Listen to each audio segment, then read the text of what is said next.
Donc, mon nom est Virginie Ducanos. Je suis chargée de projet habitation chez Espace Muni.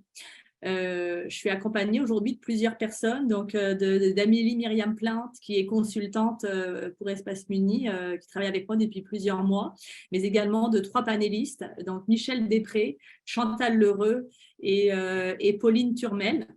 Donc, je vais pouvoir partager mon écran et puis on va pouvoir démarrer. Donc, avant de commencer, je dois vous dire que le webinaire d'aujourd'hui est quand même organisé grâce à la participation financière du gouvernement du Québec, dans le cadre du programme Québec Amis des aînés. Donc, moi, je vais vous faire une petite présentation rapide d'Espace Muni. Fait que c'est sûr, Espace Muni, c'est un OBNL qui agit auprès des municipalités et des MRC depuis plus de 30 ans. On est né en 2019 grâce à la fusion du Carrefour Action Municipale et Famille et du réseau québécois des villes et villages en santé. Et donc, notre intérêt, c'est vraiment de pouvoir agir auprès des municipalités, de les accompagner, les outiller dans leur milieu de vie. Notre mission, c'est sûr qu'on a 3 axes, comme je vous le mentionnais, qui est 3 stratégies principales afin de permettre aux municipalités et aux MRC d'être accompagnés, donc que ce soit des outils, de l'accompagnement ou de l'inspiration, c'est un peu la mission qu'on a. On a différents programmes, donc on offre programme famille, par exemple, le soutien à la démarche politique familiale. Virginie, excuse-moi de t'interrompre, on ne voit pas tes diapositives passer. Oh non? Tu es projeté. En fait, c'est qu'on n'es pas en mode présentateur. Je suis désolée. Oh, merci de me le préciser. Je suis très surprise. Magnifique, on voit bien là. Là, c'est bon? Oui. OK, désolée. Donc, si je reviens au programme qu'on propose, donc vieillissement actif, par exemple, on accompagne les municipalités qui veulent mettre une politique MADA en place. Au niveau accès inclusif, par exemple, on utilise l'application web Métraprisme et on travaille également avec le réseau des municipalités accessibles. Enfance et jeunesse, bien sûr, la reconnaissance des municipalités amies des enfants. Et puis, participation citoyenne, comme, à titre d'exemple, on a organisé récemment la fête des voisins et on a également l'approche de voisins solidaires. Pour être en mesure d'obtenir des retombées positives auprès des individus et des communautés, on a 6 grands principes chez Espace Muni, des grands principes d'action pour que nos actions soient au cœur aussi des actions municipales. Donc notamment sur le pouvoir d'agir afin de favoriser l'autonomie d'action et augmenter le pouvoir collectif d'une collectivité. La participation citoyenne pour que chaque individu puisse vraiment participer aux décisions et à la mise en œuvre d'actions qui le concernent.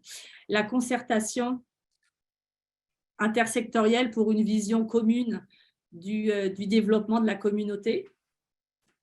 L'adoption et la mise en œuvre de politiques publiques pour favoriser la santé globale, autant auprès des citoyennes, des citoyens que de la communauté. L'inclusion, c'est sûr qu'on a ça à cœur, on est une chargée de projet exprès pour ça, donc pour faire de la communauté un lieu d'accueil dans le respect et la diversité. Et enfin, l'innovation pour des municipalités vivantes et ouvertes à de nouvelles approches. Donc, on offre plusieurs services. On offre des services d'accompagnement tarifés pour les personnes qui sont intéressées. Bien sûr, on a des événements. On vient tout juste de terminer notre colloque qui avait lieu les 1er et 2 juin dernier. On a un magazine qui est produit 2 fois par année.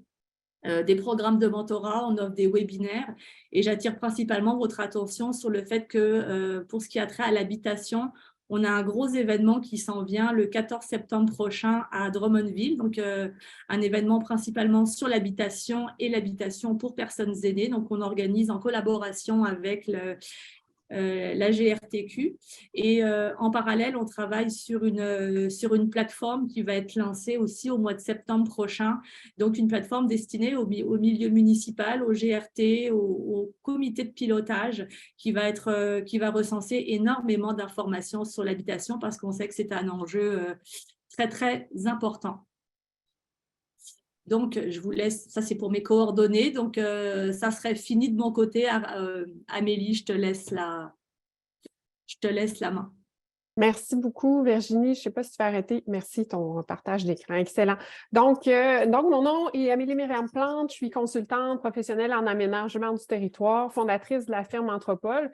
Je suis vraiment très enthousiaste d'animer aujourd'hui ce webinaire que j'ai co-organisé avec Virginie. Nous avons donc avec nous 3 intervenants pour un panel qui nous permettra d'aborder l'enjeu criant du logement et du milieu de vie dans un contexte de vieillissement de la population. Nous avons donc demandé à nos panélistes de nous aider à aborder une perspective un peu différente en espérant stimuler chez vous la créativité nécessaire pour engager des actions dans vos milieux. Il n'y a pas de recette magique, j'aime le répéter, mais parfois prendre un petit pas de côté nous permet de mieux approcher les acteurs terrain et évidemment d'agir. Donc, sans plus tarder, pour débuter, je vous présente M. Michel Després, qui est détenteur d'un doctorat en aménagement sur le sujet du vieillissement et de la mobilité dans divers contextes urbains. Depuis octobre 2023, il œuvre comme conseiller en aménagement, transport et mobilité durable à la communauté métropolitaine de Québec. À vous la parole, M. Després. Merci beaucoup. Je vais partager ma présentation. Donc, je m'étais donné aujourd'hui le mandat, étant le premier, je me suis donné le mandat d'être le hors-d'œuvre avant le plat de résistance qui s'en viendra. Donc, je vous ai fait ici une petite présentation inspirée de travaux de recherche sur le vieillissement et la mobilité, notamment des éléments de ma thèse de doctorat, mais aussi d'autres travaux auxquels j'ai eu la chance de participer. Donc, ce que je vous propose aujourd'hui, c'est de commencer par une très rapide présentation on ne peut pas parler d'habitation sans parler de chez soi, du concept de chez soi. Donc, je vous propose de revenir un peu sur ce concept-là très important en recherche personne-milieu. Ensuite, de voir quels sont différents enjeux associés au vieillissement dans des environnements contrastés, notamment en milieu métropolitain et hors métropolitain. Quelques pistes d'aménagement, encore une fois, tirées de travaux de recherche. Puis quelques remarques qui vont viser à mettre la table ensuite pour les autres discussions. Donc, être chez soi, c'est le plus important à retenir, c'est que ça veut dire beaucoup plus que de simplement vivre dans un logement. Être chez soi, quand on est chez soi, c'est un lieu habité, c'est un lieu de mémoire, c'est un lieu d'identité, c'est là qu'on reçoit la famille, c'est là qu'on a des photos, c'est un lieu qu'on maîtrise, dans lequel on se sent sécuritaire, c'est un lieu dont on connaît chaque recoin, dans lequel on est capable de se déplacer facilement, peu importe les craques dans le plancher, peu importe peu importe les comptoirs. C'est un lieu qu'on maîtrise, dans lequel on peut se promener sans problème. C'est un avoir économique, donc aussi pour les propriétaires de maisons, mais aussi pour ce qui est compris dans l'espace du chez-soi. C'est un lieu de sociabilité. Encore une fois, c'est là qu'on reçoit la famille, c'est là qu'on a des contacts. C'est une base pour les activités quotidiennes. Donc, généralement, c'est le lieu où on revient avant d'aller à l'épicerie, avant d'aller au travail, avant d'aller. Donc, c'est souvent le hub de déplacement le principal dans les activités quotidiennes. Et c'est aussi un lieu d'ancrage au fil des années. C'est quelque chose qui reste et auquel on est fortement attaché. Ce qui est aussi important de retenir, c'est que le chez-soi, ça dépasse aussi le logement. Et donc, ça, c'est un concept qui est celui qui a été très largement développé par la chercheuse Roberta Feldman, notamment dans les années 90, le concept d'identité territoriale. Donc, le chez-soi, c'est plus que le logement, c'est aussi le quartier, la municipalité, la région, dépendamment de ce dans quoi on se déplace et auquel on s'identifie. Puis, si vous en voulez la preuve, pensez, donc généralement, plus on tend à se déplacer beaucoup, plus on tend à s'identifier à des territoires qui sont plus larges. Donc, pensez lorsque vous partez en voyage, si vous allez en France ou ailleurs, vous ne vous présenterez pas nécessairement comme de Québec ou même dans la municipalité à Shawinigan, vous allez vous présenter comme habitant au Québec ou voire au Canada. Donc, plus on tend à se déplacer loin, plus l'identité territoriale auquel on s'identifie tend à augmenter également. Et le lien que je veux faire avec ça, c'est que le concept de chez soi est très lié aux habitudes quotidiennes et donc à la mobilité, parce que la mobilité est en fait le miroir des modes de vie et de la manière dont on habite le chez soi et le quartier et la ville et autres. Donc, le point sur lequel je vais insister avec ça ici, c'est que les personnes vieillissantes n'ont souvent en commun que leur âge s'est démontré largement en recherche. Puis, vous en avez juste un petit exemple à travers le tableau ici, mais il y en a qui restent globalement à la maison, il y en a qui se déplacent énormément, il y en a qui se déplacent, mais seulement dans certains lieux, mais sur des longues distances. Il y en a qui ont des chalets ailleurs, il y en a qui font du tennis à tous les samedis, il y en a qui font du bénévolat, il y en a qui sont en résidence. Bref, ces gens-là n'ont en commun que leur âge généralement. Donc, on ne peut pas penser à un concept comme la personne vieillissante ou la personne âgée. Ça n'existe pas. C'est des gens qui ont des modes de vie extrêmement différenciés. Tout ça est reflété dans la mobilité puis dans des modes de déplacement qui sont extrêmement différents. Et ça, je pense que c'est le point essentiel sur lequel je voulais insister. Et ce qui nous amène au fait que dans les recherches ou ailleurs, au Québec, depuis les années 2000, on a une constante qui fait en sorte qu'une très forte majorité d'aînés vont chercher à vieillir dans leur quartier et leur communauté, le lieu où se sentent chez soi, le lieu qui leur ressemble. Et ils vont développer généralement un ensemble de stratégies d'adaptation pour favoriser leur maintien à domicile et le maintien de l'autonomie qui leur permet de vieillir chez soi. Et parmi ces stratégies d'adaptation-là, on peut en retrouver une panoplie. J'en ai vu plusieurs dans ma thèse notamment. On a un ensemble d'adaptations au logement. Ça passe par la rénovation, l'adaptation de rampe, l'idée même parfois d'abandonner des pièces dans lesquelles on ne va plus quand ça demande trop d'efforts, il y en a, ou voire de déménager. On a des changements dans les habitudes de déplacement, dans les itinéraires. Il y en a qui vont prendre des rues secondaires plutôt que de prendre des autoroutes. Il y en a qui vont se déplacer à différentes heures. Il y en a qui vont changer de mode de transport. Il y en a qui vont faire des déplacements accompagnés pour que ce soit plus sécuritaire. Bref, il y en a une panoplie également. Il y en a qui vont chercher parfois à déménager dans un logement différent, mais sur le même territoire pour garder le lien avec leur communauté, mais dans un environnement qui est un peu plus facilitant. Généralement, ce qu'on remarque aussi en recherche, c'est qu'en dernier recours, les gens vont envisager le déménagement souvent dans une résidence pour personnes âgées. Là, souvent, c'est le moment où c'est considéré la dernière étape, là. Il y en a qui le font, puis plus souvent autour de 65 ans, mais plus on avance en âge, généralement, plus c'est quelque chose que les gens retardent.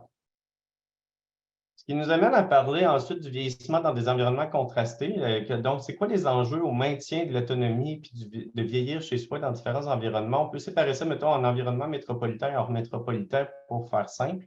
Mais donc, vieillir en région métropolitaine, mais souvent, on va avoir accès à une mosaïque de quartiers et d'environnements extrêmement différents, où là, c'est l'importance de la localisation résidentielle. Donc, il y a beaucoup de quartiers, puis les opportunités vont dépendre beaucoup du quartier qu'on habite. On pense à Montréal, notamment, il y a une énorme différence entre vivre sur le plateau puis vieillir dans le quartier, voyons, à Montréal-Nord, ou pareillement dans d'autres villes ici à Québec. Donc, les opportunités de vieillir vont être très contrastées selon les quartiers. Il y a beaucoup, malgré tout, les gens s'identifient beaucoup à leur quartier de résidence parce que c'est souvent dans ce secteur-là qu'ils vont se déplacer, même s'ils vont généralement au-delà de leur quartier, mais il y a beaucoup d'accent sur ce quartier-là puisque c'est l'endroit principal des activités quotidiennes. Les options résidentielles vont être plus nombreuses, donc les gens peuvent habiter dans une plus grande variété de logements, mais l'abordabilité est un problème. On le voit constamment dans les nouvelles ces temps-ci, notamment à Montréal et dans différentes villes. Donc, les coûts d'habiter, les coûts de faire des rénovations sont plus élevés aussi pour adapter des logements. Il y a une bonne accessibilité aux commerces et services, notamment avec plusieurs options de transport actif et collectif, mais il y a plusieurs enjeux liés à la marchabilité et de la sécurité. Donc, il y a plus de trafic, il y a plus d'obstacles aussi qui peuvent faire en sorte de poser un enjeu à l'accès aux commerces et services. Il y a généralement un plus grand choix de destination. Donc, et là, les gens vont aller à différents commerces, non seulement en fonction de leur localisation, mais aussi en fonction de leurs préférences. Donc, il y en a qui vont préférer aller à la petite épicerie italienne à 5 km plutôt que d'aller à l'épicerie de quartier parce que ça fait mieux avec ce qu'ils veulent manger et ce qu'ils veulent et leur mode de vie. Et ce qu'on observe, c'est qu'en raison de tout cela, et c'est quelque chose que je voyais aussi, c'est qu'on a beaucoup de modes de vie qui sont en continuité avec l'automobilité. Donc, malgré qu'on ait souvent des options de transport actif et collectif, il y a quand même une grande utilisation de l'automobile même pour des gens qui habitent notamment dans le quartier Rosemont, qui est extrêmement marchable, qui a des grandes options de transport actif et collectif. Il y a quand même une utilisation régulière de l'automobile parce que selon les modes de vie, il y en a qui font du bénévolat et qui vont se promener un peu partout sur le territoire. Il y en a qui ont des maisons, il y en a qui ont des maisons secondaires sur la rive sud auxquelles ils vont la moitié de la semaine. Il y en a qui ont des difficultés à marcher puis qui vont prendre leur automobile même pour aller à l'épicerie à 1 kilomètre du coin. Donc, avoir des options à pied en transport collectif, souvent, c'est considéré comme rassurant pour beaucoup de gens, puis ils sont contents d'avoir cette option-là, mais ça ne veut pas dire qu'ils vont nécessairement l'utiliser. Donc, ce qu'il faut penser, c'est penser une pluralité d'options pour une pluralité de modes de vie. Vieillir en ville moyenne et rurale, donc souvent hors région métropolitaine, ça va être des enjeux qui vont parfois être similaires, mais un peu différents. Donc là, il y a généralement un moins grand accès au commerce et aux services, il y a moins de destinations, mais souvent, ce qu'on remarquait, c'est qu'il y avait un attachement plus fort au milieu et à la communauté. Il y a beaucoup de personnes vieillissantes mettaient l'accent sur la solidarité, sur le fait que leurs voisins, ils étaient proches de leurs voisins et que c'était un milieu qui était souvent plus tissé serré. Il y a des contextes économiques souvent plus difficiles, avec un peu plus de pauvreté, un peu plus de difficultés économiques chez les aînés qui vieillissent en région, notamment plus grande précarité économique. Le choix d'options résidentielles est plus limité, donc souvent, ça va être soit une maison unifamiliale ou une résidence pour personnes âgées avec pas grand-chose entre les deux. Et aussi, en fonction du contexte économique plus difficile, bien souvent, il va y avoir un effet d'aspiration avec une concentration des commerces et des services dans des agglomérations régionales. On pense notamment à Trois-Rivières, qui absorbent de plus en plus les commerces, les services, les soins de santé par rapport à des régions comme Shawinigan, où le nombre diminue puis il y a des fermetures. Donc, les gens sont amenés à se déplacer beaucoup plus d'une agglomération à l'autre sur des kilomètres pour avoir accès à des commerces et des services, ce qui fait en sorte que leur territoire de mobilité est souvent beaucoup plus large que dans les régions métropolitaines. Donc, on pense plus seulement à l'échelle d'un quartier, on pense à l'échelle d'une ville et de l'agglomération à côté souvent. C'est beaucoup plus régional. Puis donc, ça va impliquer une certaine dépendance à la voiture pour accéder à des commerces et des services, pour maintenir des liens sociaux qui sont aussi un peu plus éparpillés sur le territoire et pour maintenir l'autonomie qui fait en sorte de pouvoir continuer à vieillir dans sa communauté. Ce qui nous amène ensuite à parler, puis là, je le vois surtout comme une petite mise en bouche, sur différentes pistes d'aménagement, sur comment on peut supporter le maintien de l'autonomie puis le vieillissement chez soi dans ces différents environnements-là. Puis là, je n'invente rien. La plupart de ces solutions-là sont déjà présentes dans des projets de recherche, notamment comme celui de Vieillir au Québec, qui a été mené par Paula Negron-Pobleté, auquel j'ai eu la chance de collaborer dans les années avant. Et donc, quelques pistes d'aménagement comme l'idée de mieux encadrer l'arrivée de nouvelles résidences pour aînés sur le territoire. Donc, il y a une grande proportion de la population vieillissante qui vit dans des résidences pour personnes âgées. Puis, l'idée de s'assurer que ces résidences-là, ce ne sont pas des bâtiments résidentiels quelconques. Ce sont des lieux qui offrent un certain nombre de commerces et de services. Leurs résidents ont parfois des gens qui sont plus poqués, mais aussi des gens qui ont des modes de vie très différents. Et donc, l'idée, c'est de les localiser de sorte à ce qu'ils soient dans les milieux qui sont les plus propices au vieillissement, donc à proximité de commerces et de services. L'idée étant de laisser la possibilité aux gens de faire des déplacements en dehors de la résidence. On a vu parfois des exemples de résidences pour personnes âgées qui s'établissaient dans des champs un peu ailleurs. Ça, c'est un peu la pire chose à faire parce que là, on rend les gens un peu prisonniers de leur milieu, puis on les empêche de sortir. Puis pour maintenir un sentiment de chez soi, comme un type d'identité territoriale, c'est absolument ne pas recommandé. Puis on peut également utiliser ces résidences-là pour personnes âgées comme une grande quantité de gens qui habitent dedans, comme levier de redéveloppement d'ajout de commerce de proximité. Avoir 100, 150 personnes parfois dans une résidence à proximité dans un quartier, ça peut être un sacré attrait pour des commerces qui pourraient desservir ces gens-là. Et donc, dans l'idée, donc ça, on parle d'encadrer l'arrivée de nouvelles résidences, mais qu'est-ce qu'on fait avec celles qui existent déjà? Donc, non seulement les résidences, mais les principales concentrations d'aînés qu'on a sur un territoire. Bien, pour beaucoup de villes moyennes on ne pense pas nécessairement à adapter la ville au complet parce que c'est des moyens financiers puis de la restructuration importante, mais on peut penser à créer des zones favorables au vieillissement. Donc, s'assurer que certains points d'intérêt, certains parcours qui amènent à lier ces points d'intérêt-là entre des lieux de concentration où habitent beaucoup de personnes âgées, notamment des résidences et d'autres points d'intérêt, soit sécuritaires, facilement marchables avec plusieurs options pour le déplacement. Donc, vous en avez un exemple ici tiré d'un mémoire de maîtrise de Mathilde Loisel en 2020, montrant un exemple de restructuration, de création de zones favorables au vieillissement. Donc, l'idée est d'identifier et hiérarchiser au sein de municipalités des secteurs qui sont favorables au vieillissement, notamment des parcours, des points, des parcs et des résidences personnes âgées, puis concentrer les ressources à faire en sorte que ces lieux-là soient aisément accessibles, facilement marchables, attractifs pour faire en sorte de favoriser les déplacements d'une variété de personnes.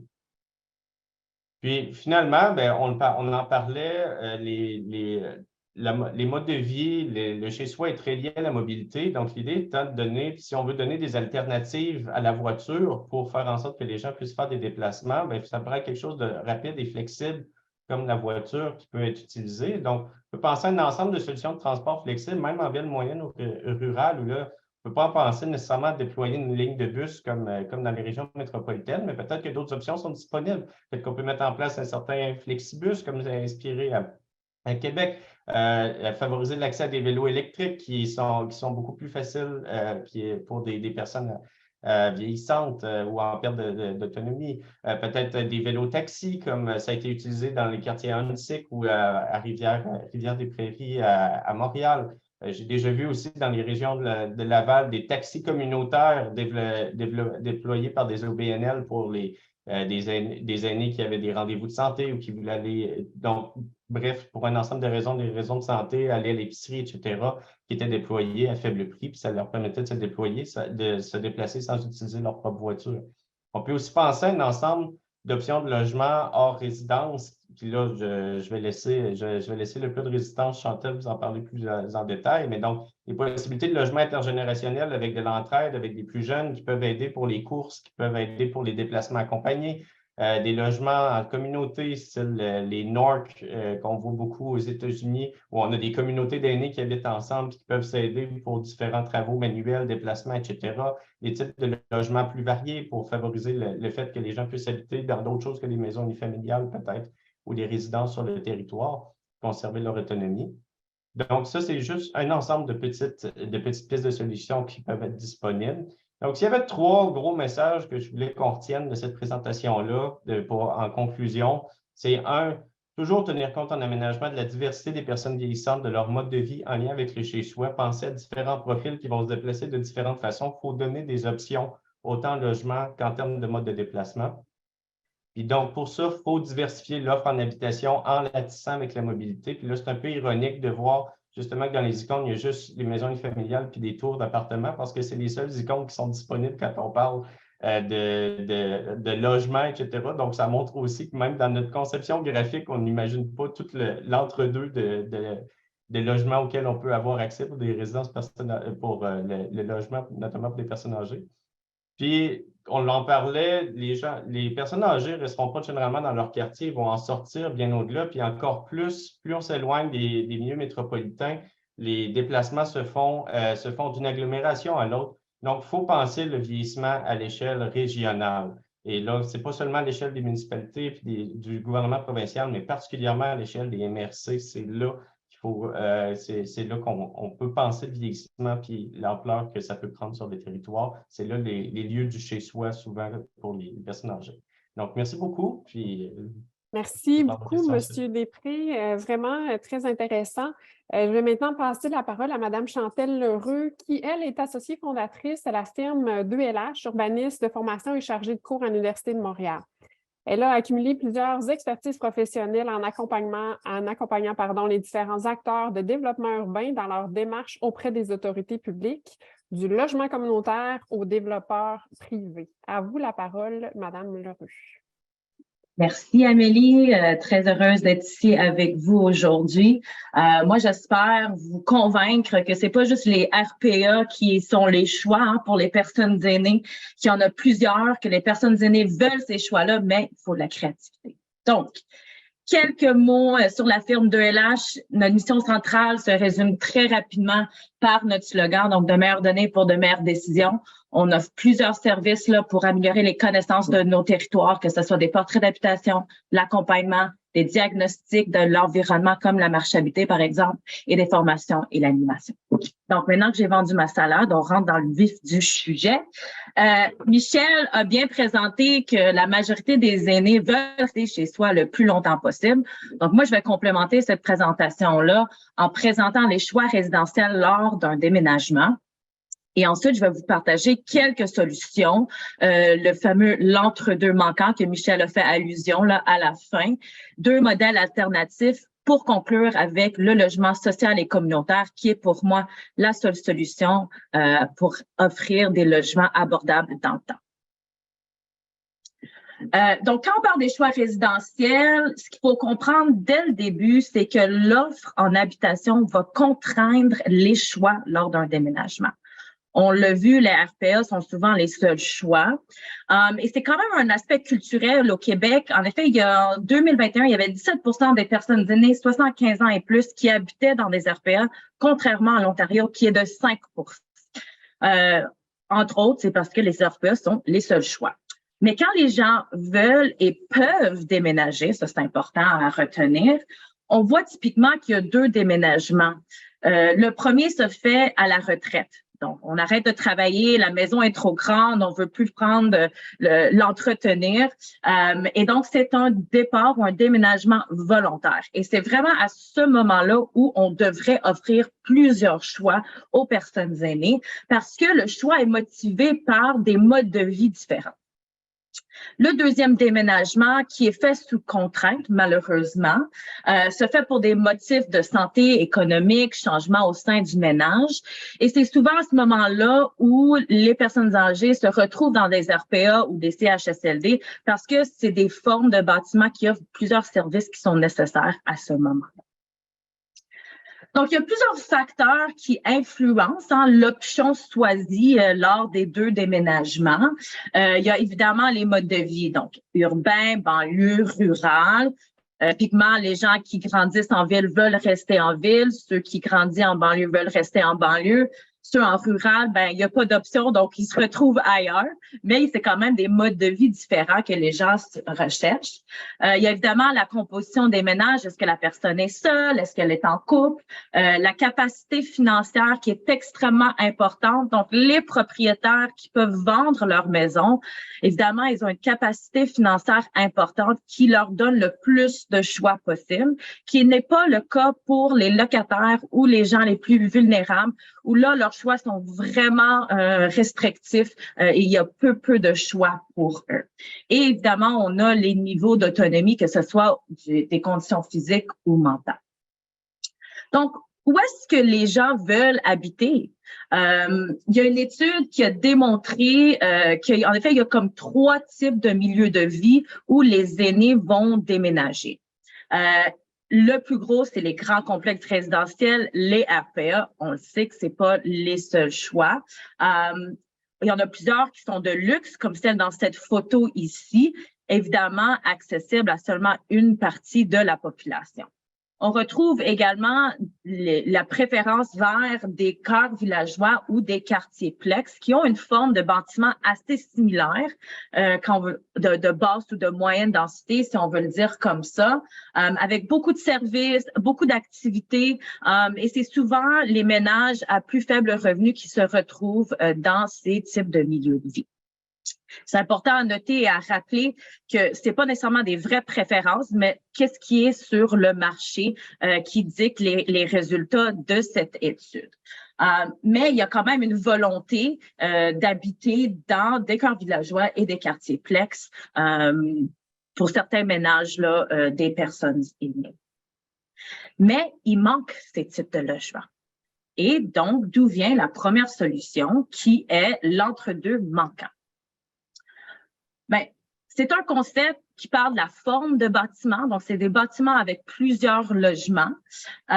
Pourquoi l'entre-deux? Parce que c'est une forme ou des formes de bâtiments qui se retrouvent entre la maison unifamiliale et les grands bâtiments de haute densité qui se retrouvent sur le marché. Pourquoi c'est manquant? Il y en manque, mais également, c'est une forme de bâtiment qui était interdit par plusieurs municipalités nord-américaines depuis les années 1940. Donc, c'est pour ça qu'il en manque. Donc, plus concrètement, c'est quoi?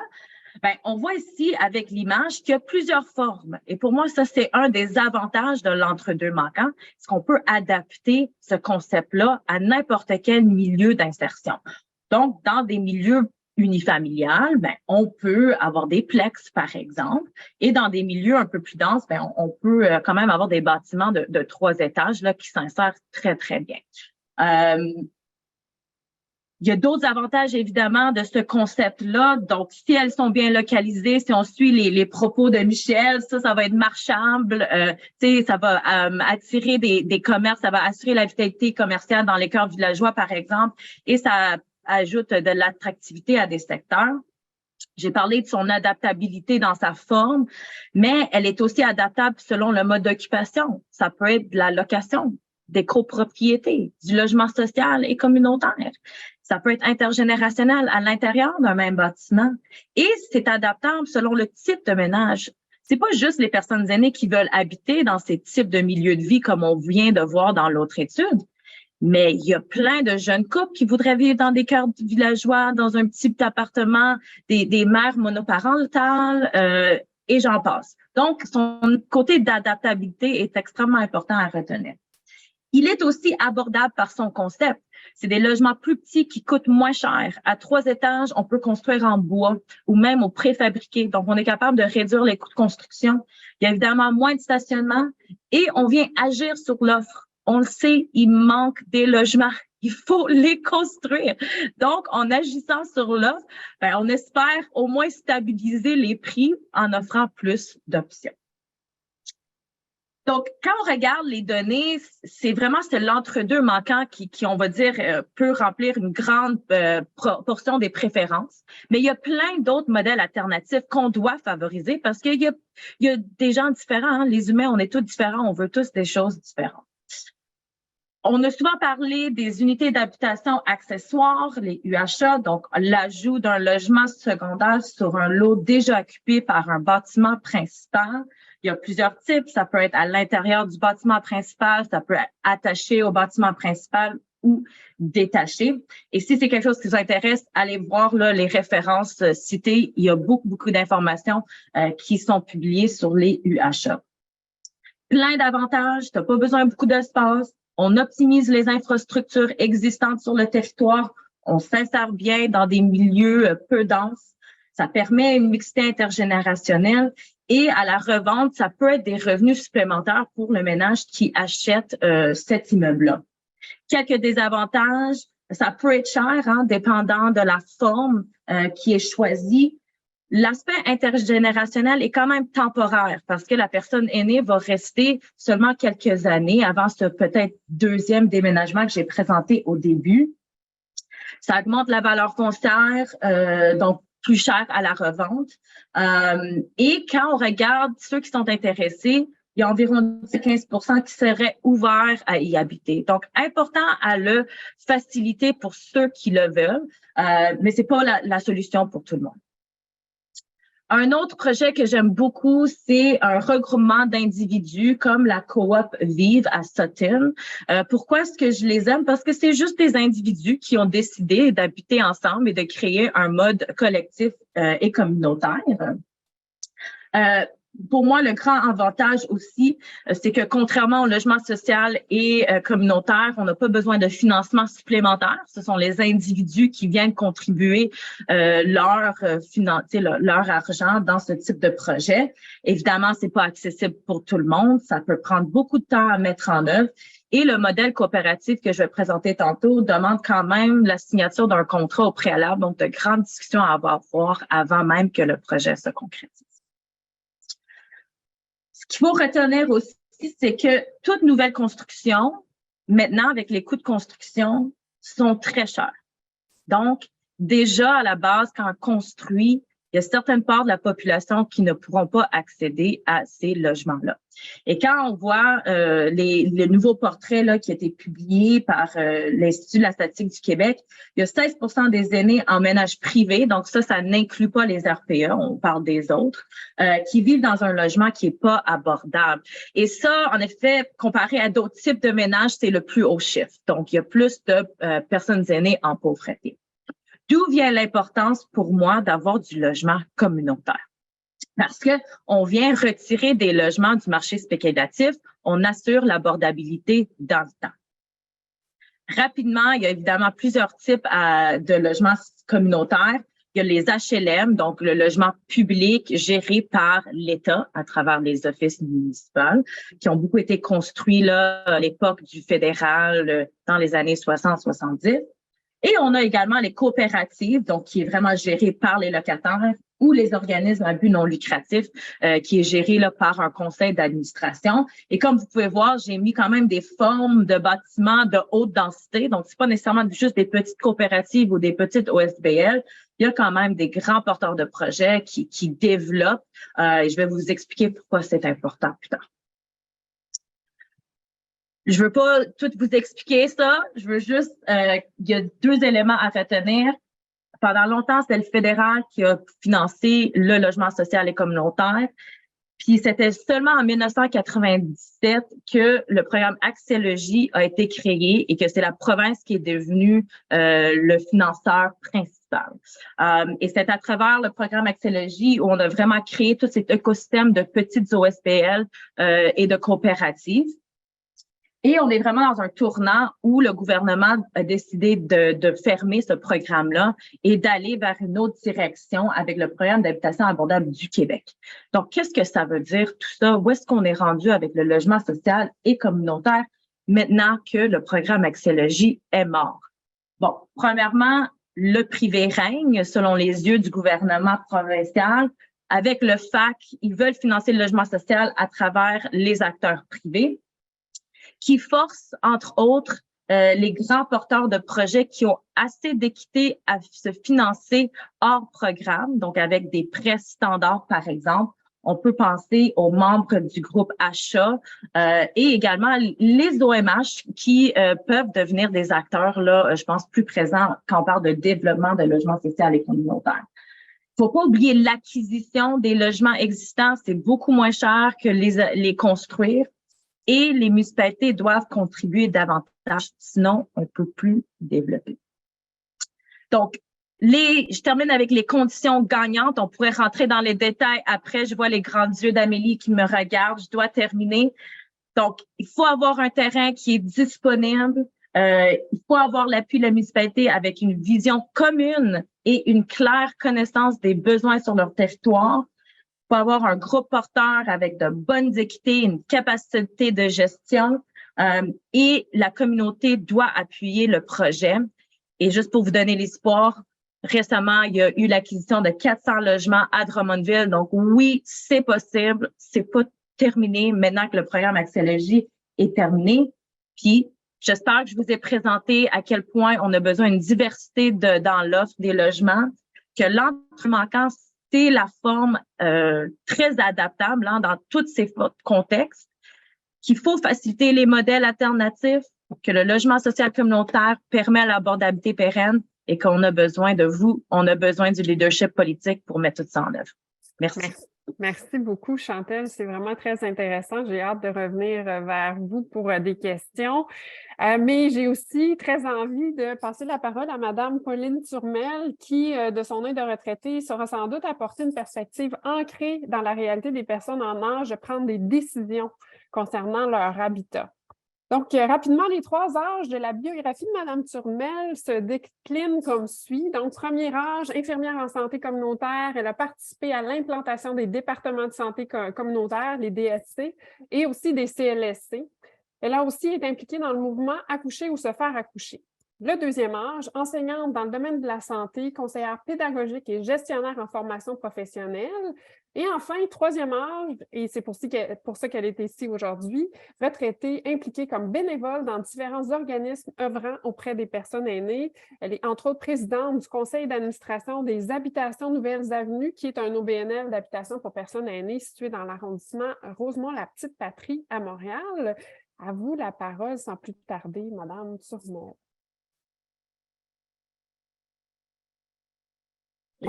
OK, oui. Allez-y, Mme Turmel. Vous avez refermé votre micro en rappuyant.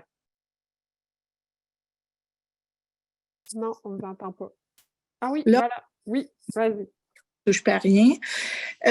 Bonjour tout le monde. Écoutez, je viendrai simplement appuyer les propos des panélistes qui m'ont précédé parce qu'ils ont tout dit. La seule différence que moi, je vais y apporter, comme disait Amélie, c'est mon œil de retraité, de personne vieillissante. Je ne peux pas cacher ça. Donc, on m'a posé, Amélie m'a dit, je vais te poser 3 questions, puis essaie d'y répondre le mieux possible. La première, c'est quoi les défis que les personnes rencontrent lorsqu'elles sont confrontées à une transition résidentielle? Bien, écoutez, ça varie d'une personne à l'autre. Ça a bien été démontré avant que j'intervienne. En gros, je dirais que lorsqu'on est confronté à cette transition, il apparaît primordial de se trouver un milieu de vie à la fois sécuritaire et bienveillant, bien traitant. À l'image de ce qu'on est, puis idéalement dans sa localité, dans son quartier. Hier, j'ai échangé avec ma voisine Nicole de 85 ans qui vit dans sa maison, puis je lui ai posé la question. Elle me dit, écoute-moi bien, Pauline, moi, je vais tout faire pour rester chez nous, je ne vous apprends rien. Puis elle me dit, je vais regarder là, tout ce qui est possible. Si je n'ai pas le choix, ben oui, j'envisagerai la chose. Mais elle dit, tu sais, Pauline, moi, j'ai mon vrai chez moi, puis j'ai des doutes à savoir si je peux recréer ça. Dans la même option, ma mère Louiselle, qui vit en Beauce, petite localité de moins de 1000 habitants, qui vit chez elle, elle fait partie d'une coopérative d'économie sociale, puis elle a plein de services qui lui sont offerts. Puis elle aussi, comme Nicole a dit, moi, je veux mourir chez moi, mais là, je m'égare.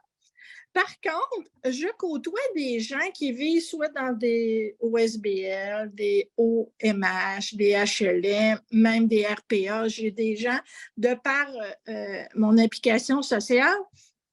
Puis j'ai des réponses un petit peu plus nuancées. Ça va de « je suis tellement contente de mon choix.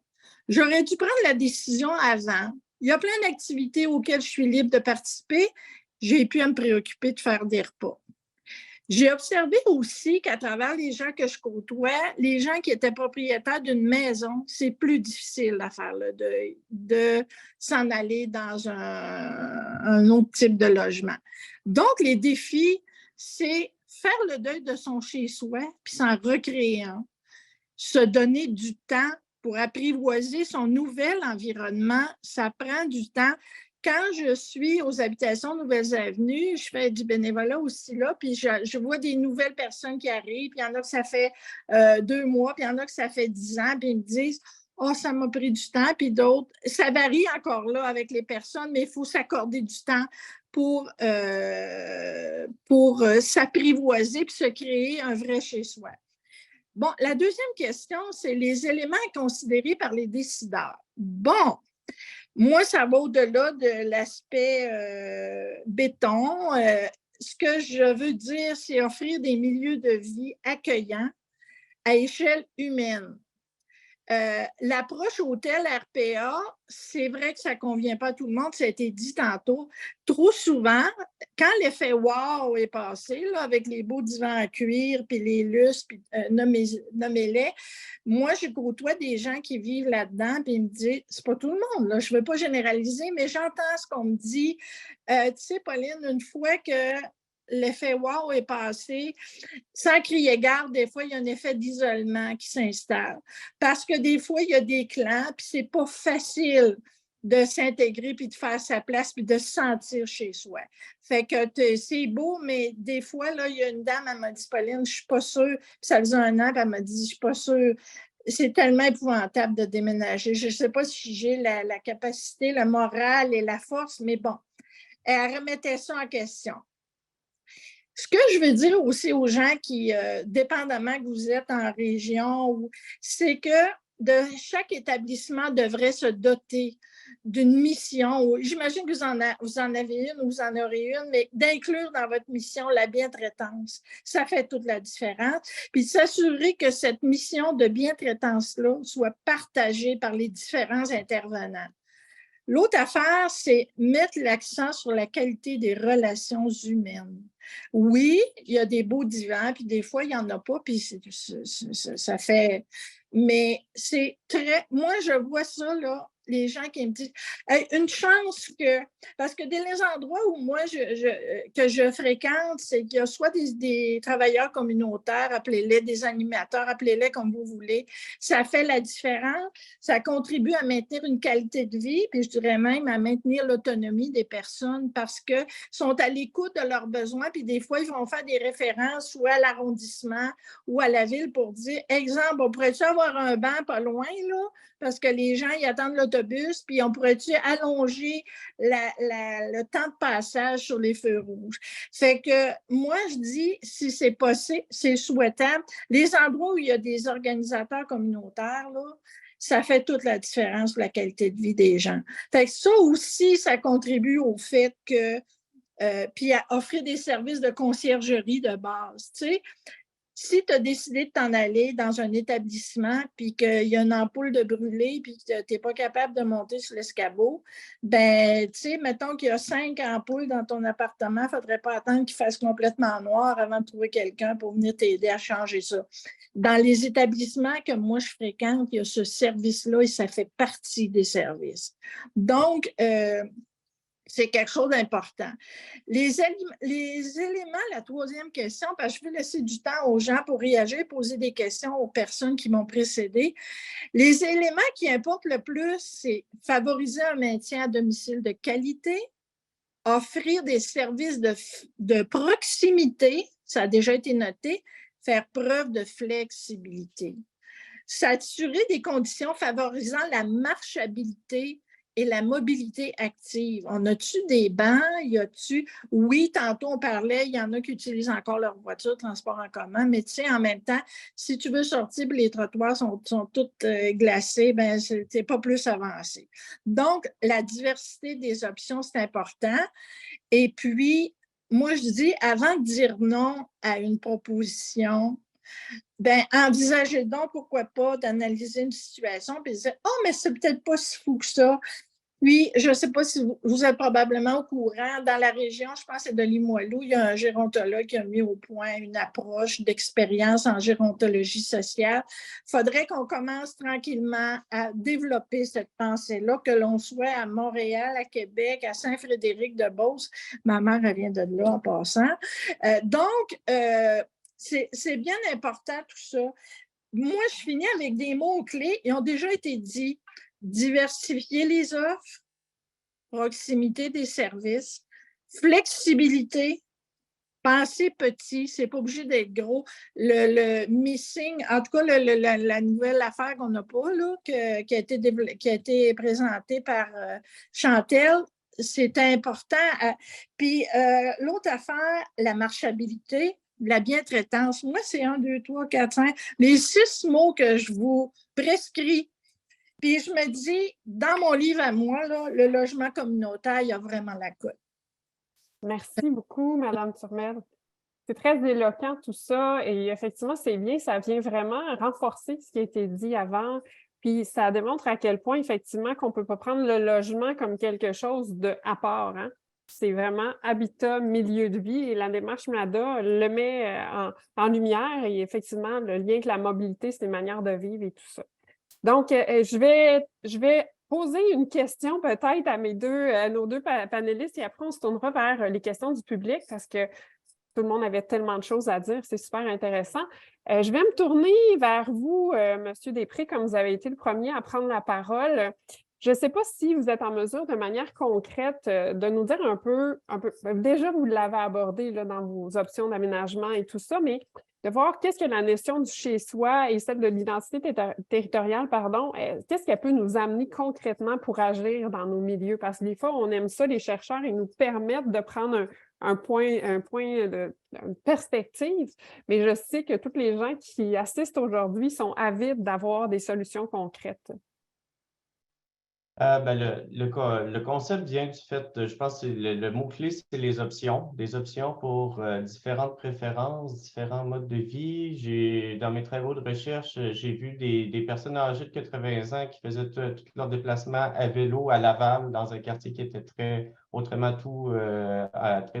automobiliste. J'en ai vu à Rosemont qui utilisaient l'automobile constamment pour se rendre à leur résidence secondaire. J'en ai vu qui utilisaient une variété de modes de déplacement pour aller faire du bénévolat puis qui, pour eux, ils habitaient à Montréal parce qu'ils, justement, se promenaient un peu partout sur le territoire. Donc, je le vois vraiment dans l'idée de donner des options, donner le plus d'options possible pour que des gens qui ont des profils différents puissent se les approprier. Et ça, c'est autant dans le logement que dans les modes de déplacement. Plus il y a d'offres de logement, plus ça donne de choix pour que les gens fassent un choix éclairé, ne soient pas contraints de faire un choix pour des raisons financières ou par manque de disponibilité. Donc, s'il y a des... Je vois des gens dans mes voisins qui ont 80 ans et qui habitent dans des appartements à Limoilou où ils montent des escaliers sans aucun problème. D'autres qui vont... Mais si jamais il y en a qui ont des options, j'en ai vu aussi qui vont préférer aller habiter dans les rez-de-chaussée, justement, où c'est plat et où il y a moins d'obstacles. Donc, dépendamment de l'état de santé, dépendamment des modes de vie, dépendamment des préférences, j'ai vu des personnes âgées qui souhaitaient activement se mettre au défi en montant des côtes tous les jours pour être sûr de conserver leur capacité de pouvoir le faire. Qui aimeraient ça pour que les municipalités donnent des options faciles pour se déplacer et des options un petit peu plus difficiles. Donc, des fois, quand on a l'option d'avoir une rampe et un escalier à côté, tu peux prendre la rampe quand tu es fatigué, mais tu peux prendre l'escalier quand tu veux te mettre au défi un petit peu. Donc, pensez à différents modes, différentes raisons pour se déplacer, différentes options, puis laisser aux gens la possibilité de pouvoir s'approprier différemment l'espace urbain et l'espace du logement. Non, tout à fait. Une question de pluralité de vieillissement, pluralité d'options. Tout à fait. Excellent. Je ne sais pas si de votre côté, Chantal, vous avez envie de rebondir sur cette question-là ou pas. Ça va. Excellent. On a encore à discuter. Donc, je ne sais pas de votre côté, effectivement, refermons un peu l'entonnoir. Est-ce que peut-être vous pouvez ajouter quels sont les défis inhérents à la mise en place des différents modèles d'habitat, ce qu'on parlait, là, cet entre-deux-là, là. Comment dénouer ces défis-là et comment les surmonter, en fait? Je ne sais pas de votre côté. Oui, absolument. Il y en a plusieurs, évidemment. Je vais essayer de rester sur les plus importants. C'est clair que pour le logement social et communautaire, un des plus grands défis, c'est vraiment le leadership politique, une vision qui croit dans le logement social et communautaire. C'est pas tout le monde, ou c'est pas peut-être tous les conseils qui ont cette même vision-là. Donc, je pense que c'est vraiment important d'avoir un bon diagnostic du territoire pour vraiment montrer à travers des statistiques, des histoires, à quel point il y a des besoins criants sur le territoire et qui aident aussi là, à prioriser lesquelles options à mettre en œuvre rapidement, facilement, mais aussi ceux qu'on peut mettre peut-être au long terme. Donc, je pense qu'avec des bonnes données, un bon diagnostic, ça aide à créer cette vision commune-là au sein des conseils municipaux. Un autre défi, évidemment, c'est le financement. On le sait, le logement social et communautaire, il manque du financement au niveau provincial. Il y a plein de façons que la municipalité peut contribuer. C'est clair, c'est pas tout le monde qui le peuvent non plus. Mais j'ai bien hâte à voir qu'est-ce qui se passe là avec le pacte fiscal là, qui va se négocier. Je pense que c'est le temps que les municipalités ont un peu plus de revenus pour toutes les responsabilités que vous avez. Vous faites le mieux que vous pouvez avec les moyens que vous avez. Il y a évidemment, exemple, la session de terrain qui peut se faire et il y a plusieurs options selon votre contexte.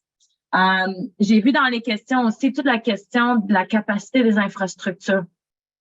Donc, c'est clair que quand on parle de densification, de construction de nouveaux logements, il y a beaucoup de municipalités qui ont simplement pas la capacité des infrastructures.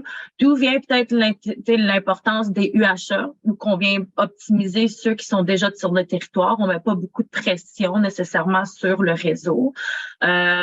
Évidemment, on peut faire contribuer les promoteurs privés aussi à travers des ententes. Donc, des fois, ça fait partie d'une stratégie plus à long terme de dire, on veut développer un certain secteur puis pour essayer de financer les infrastructures où on va être capable peut-être d'avoir des projets plus communautaires ou pour personnes aînées. Et la réglementation, je terminerai là-dessus. La réglementation, souvent, n'est pas adaptée là, pour les modes coopératifs, par exemple. Donc, dans l'exemple de Sutton, c'était une question d'usage. Il faut juste changer l'usage dans le zonage. C'est des choses, je pense, faciles à faire. Changer votre réglementation. Même chose pour les UHA. c'est simple à le faire. Et là-dessus, si j'ai une autre solution à vous suggérer, c'est désigner une personne responsable de l'habitation. Mettez les capacités administratives derrière votre volonté. Ça peut être au niveau de la municipalité, mais ça peut aussi être au niveau de la MRC, qui ont beaucoup plus, on va dire, des moyens administratifs. Donc, désignez quelqu'un qui peut vous aider dans ce domaine qui est très, très complexe, là. Oui, puis ça renforce ce que M. Després disait au départ, hein, de la nécessité de penser au niveau régional, parce que la mobilité est au niveau régional et effectivement de regarder les municipalités qui ont moins de ressources dans un contexte plus régional ou effectivement qui sont capables de penser en termes MRC, par exemple. Super intéressant. Là, je me souviens plus, Virginie, au début, tu as dit qu'on allait peut-être dépasser un peu, mais moi, je passerais aux questions du public. Est-ce que tu as pu en identifier quelques-unes qui n'auraient pas été répondues par les questions que je viens de poser à M. Després et à Mme L'Heureux? Et je ne sais pas si de votre côté, Mme Turmel, aussi, vous avez quelque chose à ajouter. Vous avez déjà, c'était super intéressant. Virginie. Donc, oui, dans les questions, il y a beaucoup de retours sur l'entre-deux manquant. Et puis, M. Harel voulait une précision sur qu'est-ce qui fait que cet entre-deux-là est vraiment plus adapté aux personnes âgées par rapport aux autres options proposées. J'ai l'impression que ça s'adresse à Mme L'Heureux, entre autres. Moi aussi, c'est ce que je pense. Je renvoierais un commentaire que Michel avait dit tantôt. Les rez-de-chaussée devraient être accessibles universellement. C'est clair que sans ascenseur, il y a une partie du bâtiment qui ne sont pas accessibles universellement. Il faut céder ce point-là. Donc, au moins, les rez-de-chaussée devraient l'être. Et je pense que ça rejoint ce que Mme Turmel disait, c'est tous les services et les programmes de maintien au domicile. Il y a des façons à adapter ces logements-là. Donc, ça serait peut-être à explorer les programmes qui existent déjà pour les logements supérieurs. L'entre-deux, je veux dire, oui, ça peut avoir un ascenseur à certaines hauteurs, mais évidemment, ça va être plus cher, là. Donc, ça serait ça ma réponse. Mm-hmm. Oui, puis quand on pense en termes multigénérationnels, le premier plancher peut servir à un couple avec un premier enfant avec la poussette, par exemple. Oui, tout à fait. Une autre question, peut-être, Virginie? Il y avait une autre question. Comment empêcher que les personnes âgées qui ont accumulé beaucoup de richesses pendant leur vie active perdent ces richesses lorsqu'ils déménagent en résidence privée, 3 à 4 000 $ par mois? C'est une grosse somme, disons, sur 10-15 ans. Est-ce qu'il y a l'un d'entre vous qui aurait une possibilité de réponse pour cet enjeu-là? Moi, j'en ai une, mais je ne suis pas panéliste. Vas-y, c'est ton moment. En fait, c'est parce qu'en fait, je pense que ça démontre bien aujourd'hui que si on a une diversité, ça va impliquer aussi une diversité de montants. En fait, hein, si on a effectivement du logement abordable, ça va faire en sorte que la personne ne sera pas contrainte d'aller dans une résidence où elle ne va pas devoir reporter le plus longtemps possible de déménager dans une résidence pour aînés parce qu'elle doit garder son fonds de pension ou en fait, peut-être le gain qu'elle a fait en vendant sa résidence, là. C'est le début d'essai, oui, M. Després, allez-y. La crise du logement est un problème d'offre. Donc, nécessairement, plus on augmente l'offre, plus on diminue la contrainte d'avoir à se trouver pas le logement qu'on veut, mais le logement qu'on peut se payer ou qui est le seul qui est disponible, là. Puis, moi, il y a juste un point qui m'avait fasciné dans la présentation de Chantal, puis sur lequel j'aimerais revenir, sur les UHA, où on va notamment, où on parle en termes d'aspiration résidentielle, que potentiellement 10 à 15 des gens pourraient être intéressés par ce logement-là. Je ne sais pas si vous réalisez, mais une personne sur 10, c'est absolument énorme, là. Oui, Une personne sur 10 qui est intéressée par un type de logement potentiel comme ça, c'est absolument énorme quand on calcule les besoins de logement dans les municipalités, le nombre de gens qui sont prêts à envisager dans quelque chose avec juste un logement de plus qu'une maison unifamiliale. C'est absolument énorme quand on calcule ça en nombre absolu, là. Donc, je pense que pour chaque municipalité, si on faisait le calcul, ne serait-ce qu'à Québec ou ailleurs, on prend une personne sur 10 potentiellement qui pourrait être intéressée par ça. Puis, je pense qu'on vient de régler les problèmes de logement pour énormément de municipalités.